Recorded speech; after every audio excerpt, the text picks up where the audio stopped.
осы Кемел Тоқаев аталарының 100 жылдығына орай өткізіліп отыр. Біздің бүгінгі назардағы басты насихатымыз мына бір фишка кітап.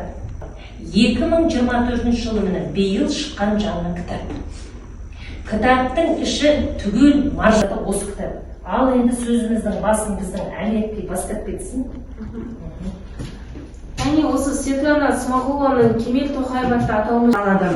Оның өмірі өте баянды болған. Бала кезінен ата-анасыз қалған ол балалар үйінде тәрбиеленеді. Жас кезінен майданға неміс фашистік басқыншылармен күресуге жұмылдырылады. Соғыстан ауыр жарақат алған ол үйіне оралып, университетке журналистік қызметке оқуға түседі. Бұл дерекке байланысты екі түрлі жазба қарастырылған.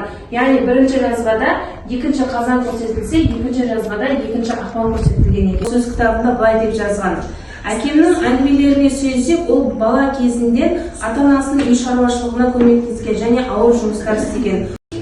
Екінші степені берілген. Екі медальмен марапатталған. Жаңа ғана оқыдым ғой. За отвагу бившихся об окна моего служебного кабинета. Вспомнила. Бұл кітапта мен анам туралы айтуға тырыстым. Ол менің өмірімде шешуші рөл атқарады. Шын мәнінде мен бүкіл өміріммен және қол жеткізген жетістіктеріммен оған жақсылық жасаймын. Өйткені ол менің тағдырыма нақ сенді. Әкем дүниеден озғаннан кейін менің жол сілтеушім болды. Мен оған арналған тараулы шет елдерге жол тартқанда және одан ұзақ рейстер кезінде жаздым. Аспанда қалықтап ұшқанда анама деген үлкен сағынышымды білдіру үшін жүрегімнің бүкіл мейірімімен оған деген разылығым туралы жаздым. Кемел Тоқаев 1923 жылы дүниеге келіп қарапайым отбасында өмір сүрген. Және де ол неше түрлі қиындықтарды басынан кешкен.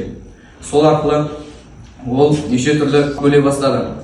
Және де Кемел Тоқаев 1941 жылы соғысқа аттанды. Және де сол соғыста үш жерінен жарақат алды. Жарақат алған себептерінен ол қайтып елге оралды. Бірақ та елге оралғандықтан да оған екінші Ержан Оралбаев, Астана Көпсалалы колледжінің бірінші курс студенті. Бүгін мынандай таңғажайып кітаппен таныстық. Бұның аты Кемел Тоқаев. Кемел Тоқаевтың өмірбаянымен көптеген повесімен таныстық. Сіздерді де осы кітаппен және бұл кітап Светлана Смағұлова атты Кемел Тоқаев кітабы. Біз бұл кітапты толықтай зерделеп оқимыз деген үміттеміз. Және де бұл кітапты келесі студентке ақпаратты одан әрі нығайту үшін сіздерге қазіргі технология бойынша QR код кітабы арқылы, яғни ұялы телефондарыңызды жақындату арқылы әр кітапшаға ақпарат аласыздар. Яғни өмір жылдарынан, оның шығармаларынан, қандай газеттерде жұмыс атқарғандығынан, қызметтіге қайда оқуға түсті, қашан дүниеге келді, барлығында сіз осы 5 QR кодты электрондық кітап арқылы, ұялы телефоныңыз арқылы қазір сіздерге ақпарат барады. Біртіндеп жақындай бересіздер.